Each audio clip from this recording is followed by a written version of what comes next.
بہرحال دنیا ایک بہت بڑے تصادم کی طرف بڑھ رہی ہے. اب میں اس سے اگلی بات جو کہنا چاہتا ہوں اس کے لیے پہلے سے معذرت کریں. خوشخبری میں نے دی ہے تو بدخبری بھی مجھے دی.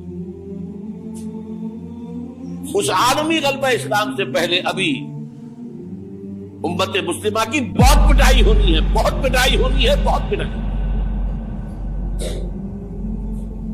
یہ میں نہیں کہہ رہا، حضور نے کہا ہے. کتاب الملاحم احادیث کی کتابوں کے آخر میں یہ 4 ابواب جو آتے ہیں جن کو عام طور پر علماء بھی نہیں پڑھتے، اس لیے کہ ان سے کوئی فقہی مسئلہ تو نکلتا نہیں، ان سے کوئی شرعی حکم نہیں نکلتا، وہ تو پیشین گوئیاں ہے. کتاب الفتن کیسے کیسے فتنے اٹھیں گے، کتاب الملاحم کیسی کیسی جنگیں ہوں گی، کتاب اشراط الساعہ قیامت کی علامات کیا ہوگی، کتاب علامات القیامہ یہ کیا ہوں گے.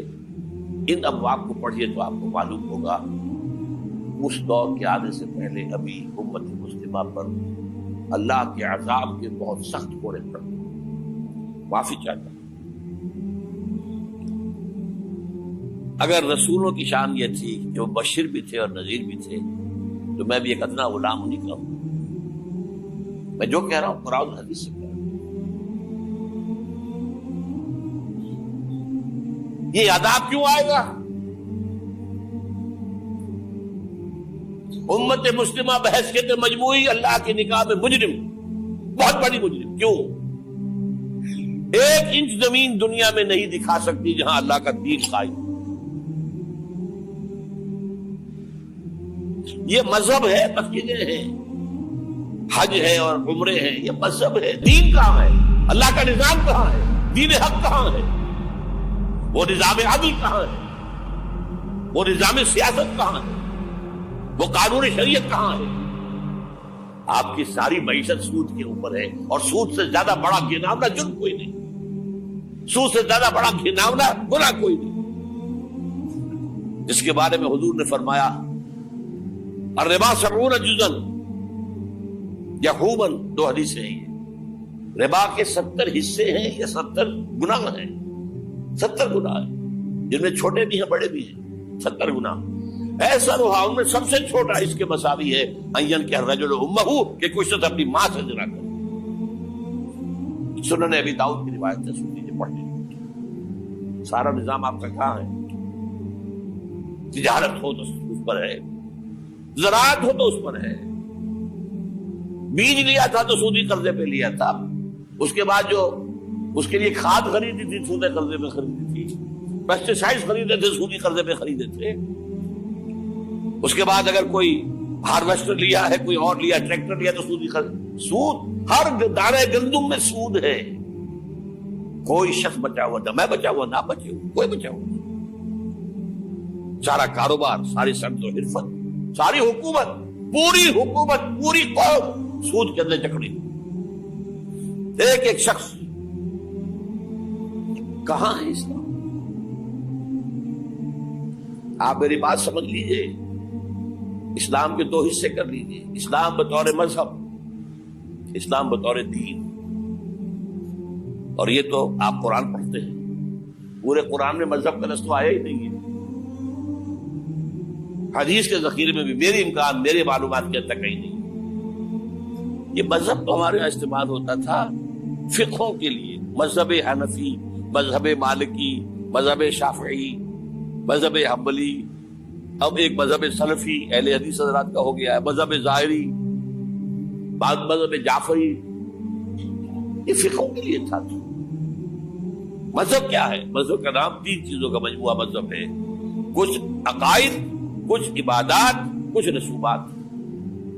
بچہ پیدا ہوگا تو کیا کریں گے؟ عقیقہ کریں گے. کوئی فوت ہوگا تو کیا کریں گے؟ جنازہ پڑھائیں گے، کفن دفن کریں گے. شادی ہوگی تو کیا کریں گے؟ ایجاب و قبول ہوگا، ولیمہ ہوگا. یہ رسومات ہے. دین یہ نہیں ہے. دین ہے اللہ کا دین، اللہ کا نظام، اللہ کا قانون. وَمَن لَّمْ يَحْكُم بِمَا أَنزَلَ اللَّهُ فَأُولَٰئِكَ هُمُ الْكَافِرُونَ. جو اللہ کی اتاری ہوئی شریعت کے مطابق فیصلے نہ کرے وہی تو کافر ہے. میں اور آپ کون ہیں؟ برا نہ مانیے. Face defects. اور یہ فتویٰ کس کا ہے؟ اللہ کا ہے. وَمَن لَّمْ يَحْكُم بِمَا أَنزَلَ اللَّهُ فَأُولَٰئِكَ هُمُ الْكَافِرُونَ وَمَن لَّمْ يَحْكُم بِمَا أَنزَلَ اللَّهُ فَأُولَٰئِكَ هُمُ الظَّالِمُونَ وَمَن لَّمْ يَحْكُم بِمَا أَنزَلَ اللَّهُ فَأُولَٰئِكَ هُمُ الْفَاسِقُونَ. 3 فتوے ہیں اس مفتی اعظم کے جو ہماری اتاری ہوئی شریعت کے مطابق فیصلے نہیں کرتے. وہی تو کافر ہے, وہی تو مشرک ہے, وہی تو فاسق ناہنجار ہے, باغی. یہ ہے امت مسلمہ کا حال. اب میں یہاں آپ کو اختصار سے بیان کرتا ہوں حضور کا طریقے انقلاب کیا تھا. اختصار تفصیل سے کتابوں میں دیکھیے. نمبر 1, دعوت ایمان بذریعہ قرآن. یتلو علیہم آیاتہ. آج جمعے میں میں نے اسی آیت پر تقریر کی. تلاوت آیات, قرآن پڑھ کے سناؤ, قرآن پڑھ کے سناؤ, قرآن پڑھ کے سناؤ. کہہ دو وہی تو ہے جس نے تم کو پیدا کیا اور تمہارے کان اور آنکھیں اور دل بنائے, مگر تم کم ہی احسان مانتے ہو. کہہ دو کہ وہی ہے جس نے تم کو زمین میں پھیلایا اور اسی کے روبرو تم جمع کیے جاؤ گے. کیا یہ کسی کے پیدا کیے بغیر ہی پیدا ہو گئے, یا یہ اپنے آپ کو خود پیدا کرنے والے ہیں, یا انہوں نے آسمانوں اور زمین کو پیدا کیا ہے؟ نہیں, بلکہ یہ یقین ہی نہیں رکھتے. تو کیا ہم پہلی بار پیدا کر کے تھک گئے؟ نہیں, بلکہ یہ اثر نو پیدا کرنے کے بارے میں شک میں پڑے ہوئے ہیں. اور ہم ہی نے انسان کو پیدا کیا ہے, اور جو خیالات اس کے دل میں گزرتے ہیں ہم ان کو جانتے ہیں, اور ہم تو رگ جان سے بھی زیادہ اس کے قریب ہیں. اور کافر انسان کہتا ہے کہ جب میں مر جاؤں گا تو کیا زندہ کر کے نکالا جاؤں گا؟ کیا ایسا انسان یاد نہیں کرتا کہ ہم نے اس کو پہلے بھی تو پیدا کیا تھا جبکہ وہ کچھ بھی چیز نہ تھا؟ سو تمہارے پروردگار کی قسم ہم ان کو جمع کریں گے اور شیطانوں کو بھی, پھر ان سب کو جہنم کے گرد حاضر کریں گے اور وہ گھٹنوں پر گرے ہوئے ہوں گے. وہی زندہ کو مردے سے نکالتا ہے اور وہی مردے کو زندہ سے نکالتا ہے, اور وہی زمین کو اس کے مرنے کے بعد زندہ کرتا ہے, اور اسی طرح تم دوبارہ زمین میں سے نکالے جاؤ گے. اور اسی کی نشانیوں میں سے ہے کہ اس نے تمہیں مٹی سے پیدا کیا, پھر اب تم انسان ہو کر جا بجا پھیل رہے ہو. اس قرآن کے ذریعے سے دلوں میں ایمان پیدا ہو, یقین والا ایمان. دیکھیے, برا نہ مانے, مغالطے میں نہ رہیے. میرے اور آپ کے دلوں میں ایمان نہیں ہے, عقیدہ ہے, والدین سے ملا ہے. یقین والا ایمان کہاں ہے؟ اپنے گریبان میں جھانکیے, اللہ آپ کو توفیق دے. کیا مجھے واقعی یقین ہے کہ مجھے مرنے کے بعد جی اٹھنا ہے؟ کیا مجھے یہ واقعی یقین ہے کہ اصل زندگی آخرت کی زندگی ہے؟ کیا مجھے واقعی یقین ہے کہ قرآن اللہ کا کلام ہے؟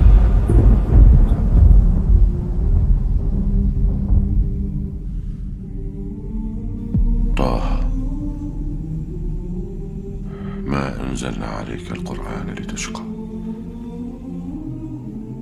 إلا تذكرة لمن يخشى تنزيلا ممن خلق الأرض والسماوات العلى الرحمن على العرش استوى له ما في السماوات وما في الأرض وما بينهما وما تحت الثرى وأن تجهر بالقول فإنه يعلم السر وأخفى الله لا إله إلا هو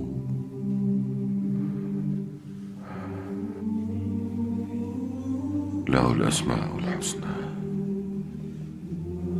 ٹٹولی اپنے دلوں کو. اگر یقین ہوتا کہ اللہ کا کلام ہے تو آپ اس کو سمجھنے کے لیے عربی بھی نہ سیکھ سکتے. انگریزی آپ پڑھے, اور پڑھی آپ نے ایسی کہ انگریزوں کو پڑھا دے. کیا نہیں کیا, پی ایچ ڈیز کر رہے ہیں, کون کون سے فنون نہیں سیکھے, ڈاکٹر اتنی عربی نہیں سیکھی دعویٰ ہے کہ تمہارا یقین تھا میری کتاب پر، اللہ پوچھے گا تمہارا سلوک کیا تھا میری کتاب کے ساتھ، تم نے پڑھا اس کو، سمجھا اسے سمجھنے کے لیے عربی سیکھی نہیں، تو تم جھوٹ بول رہے ہو، تمہارا کوئی ایمان نہیں تھا میری کتاب۔ ما آمن بالقرآن من استحل محارمہ، جنہوں نے سود کو اپنے پورے نظام کی جڑ بنیاد بنایا ہو، ان کا ایمان کوئی ہے اللہ پر؟ حضور فرماتے ہیں کہ جس شخص نے حرام کسی شے کو اپنے لیے حلال کر لیا اس کا کوئی ایمان نہیں۔ دوبارہ آج بھی کرنا ہے تو دوبارہ ایمان پیدا کرنا ہوگا، ایمان، عقیدہ نہیں، ایمان، صرف لپ سروس نہیں، اقرار باللسان نہیں، تصدیق بالقلب۔ جو لوگ آئے جن کے دلوں میں ایمان پیدا ہوا، پھر ان کا تزکیہ کیا، تطہیر فکر، تصفیہ قلب، تجلیہ روح، تزکیہ نفس، اندر کا باطن دھو دیا قرآن۔ جو بجا در رفت جان دیگر شمس، جان جو دیگر شو جان دیگر شمس۔ یہ قرآن جب کسی انسان کے اندر اتر جاتا ہے، اس کے اندر کی مکمل اوور ہالنگ، مکمل صفائی، دماغ کی صفائی غلط نظریات سے، دل کی صفائی غلط نیتوں سے، غلط ارادوں سے،